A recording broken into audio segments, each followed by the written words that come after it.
Kharkiv के कई गांव को आजाद भी कराने का दावा रूसी सेना की तरफ से किया गया है। तो रूसी सेना अब खार्किव पर कब्जे को लेकर जिस तरीके से दावे कर रही है, जिस तरीके से खार्किव में अलग अलग स्तर पर ऑपरेशंस को अंजाम दिया जा रहा है, जिन इलाकों के तहत अब रूसी सेना खार्किव में शामिल हो चुकी है, उसी को लेकर बड़ी खबरें हमने आपको दिखाई। वहीं देखिए किस तरीके से रूसी सेना अब खार्किव के बड़े इलाके पर कब्जे का दावा करते हुए कह रही है कि खार्किव के कई गांव को वो आजाद करा चुकी है।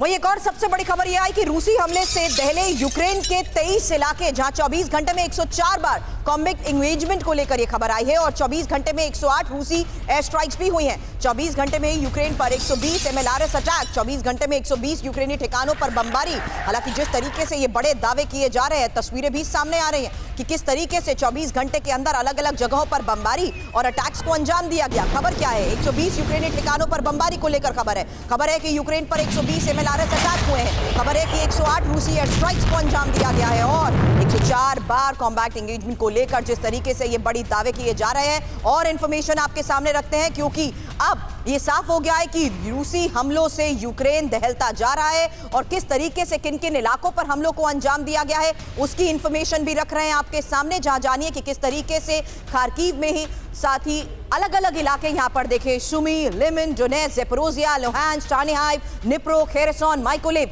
ये इलाके मैं आपके सामने इसलिए भी मेंशन कर रही हूं क्योंकि उसी आधार पर मैं आगे करूंगी एक्सपर्ट्स के साथ एक्सपर्ट से सवाल कि आखिर किस तरीके से 24 घंटे के अंदर 108 एयर स्ट्राइक को लेकर बड़े दावे किए जा रहे हैं, 24 घंटे में ही 120 MLRS अटैक को लेकर दावे किए जा रहे हैं और 24 घंटे में ही 120 सेटलमेंट पर अटैक को लेकर क्या बड़ा मतलब समझा जाए, क्योंकि 104 जगहों पर आमने सामने की जंग को लेकर भी बड़े दावे कौन कर रहा है? यूक्रेन आर्म्ड फोर्सेस ये बड़े दावे कर रही है, लेकिन यूक्रेन में ही पूर्ण लामबंदी के संकेत मिल रहे हैं। ये एक और बड़ी खबर है क्योंकि यूक्रेनी सरकार की नागरिकों को ये चेतावनी, जहां बलिदान के लिए तैयार रहे पूरा यूक्रेनी समाज, और रक्षा मंत्रालय के प्रवक्ता दिमित्री लस्टुविन का यह बयान सामने आया है, जहां रूस को हराने के लिए पूरे यूक्रेन को युद्ध लड़ना ही होगा। अब यह बात कही जा रही है।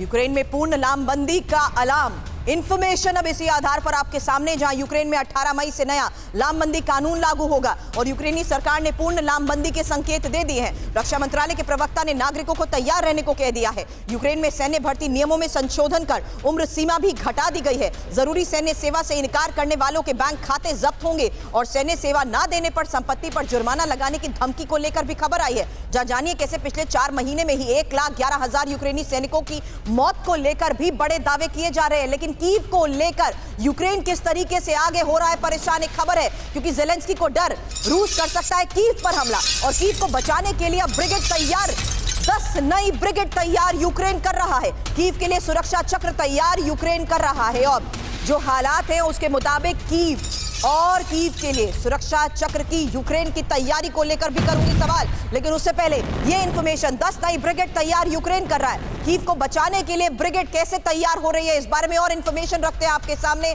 जहां देखिए किस तरीके से रूस के हमले का खौफ लगातार बढ़ता जा रहा है और कीव पर रूस के बड़े हमले की आशंका जो बढ़ रही है। यूक्रेन में रूसी हमले से सुरक्षा के लिए 10 नई ब्रिगेड को तैयार करने को लेकर खबर आई है, जहां स्पेशल ब्रिगेड सिर्फ कीव की सुरक्षा के लिए ही बनी है और यूक्रेनी आर्म्ड फोर्स के चीफ लेफ्टिनेंट जनरल ओलेक्जेंडर पवलिक को यह डर है रूसी सेना जल्द कीव पर बड़ा हमला कर सकती है। कीव की सुरक्षा करना हमारी सबसे बड़ी जिम्मेदारी। बख्शी सर, क्या यह साफ तौर पर मान लिया जाए कि यूक्रेन अब और लड़ने की हिम्मत नहीं रख रहा? यूक्रेन अब कहीं ना कहीं पूरे तरीके से बैकफुट पर आ चुका है कि हमला अब कीव पर भी और कीव की सुरक्षा को लेकर भी एक नई प्लानिंग उसे तैयार करनी पड़ रही है? बिल्कुल, this is the start of the end game in Ukraine. Ukraine collapse हो रहा है। मोराल तो काफ़ी पहले कोलैप्स हो गया था। प्रॉब्लम यूक्रेन की 2 हैं। एक, एमुनेशन की भारी कमी, खासतर आर्टिलरी एमुनेशन की, जिसके बगैर लड़ाई लड़ी नहीं जा सकती। जीतने का तो सवाल ही भूल जाइए। और दूसरे, उससे बड़ी है मैन पावर की कमी। उनके पास मैन पावर नहीं है। हथियार भी दे दे अमेरिका और नेटो तो चलाएगा कौन? वहां के जो यूनिट्स हैं सरेंडर कर रहे हैं। अज़ोव पलटने हमला करने से साफ इनकार कर रही हैं और आप पकड़ पकड़ के सड़कों से अगर सिविलियंस को उठा के फ्रंट की तरफ भेजेंगे, that will just be cannon fodder, बलि के बकरे। आई थिंक इट इज दुनिया को इंटरवीन करना पड़ेगा यूक्रेन की तबाही अगर वो रुकवाना चाहते हैं। अमेरिका, नेटो बड़े कीन है to fight Russia to the last Ukrainian. बातें की जा रही हैं कि फ्रांस की 3rd ब्रिगेड जो है वो इंटरवीन करेगी, मैकेनाइज ब्रिगेड अंदर आएगी तो मुझे अफसोस है उनका भी वही हश्र होगा जो यूक्रेन की फौज का हो रहा है। बहुत नुकसान उठाएंगे वो। और रूस ने तो चेतावनी दे दी है कि अगर आप डायरेक्ट आए तो टैक्टिकल न्यूक्लियर वेपन्स का इस्तेमाल के ऑर्डर दे दिए गए हैं, कोई डिस्कशन नहीं होगी।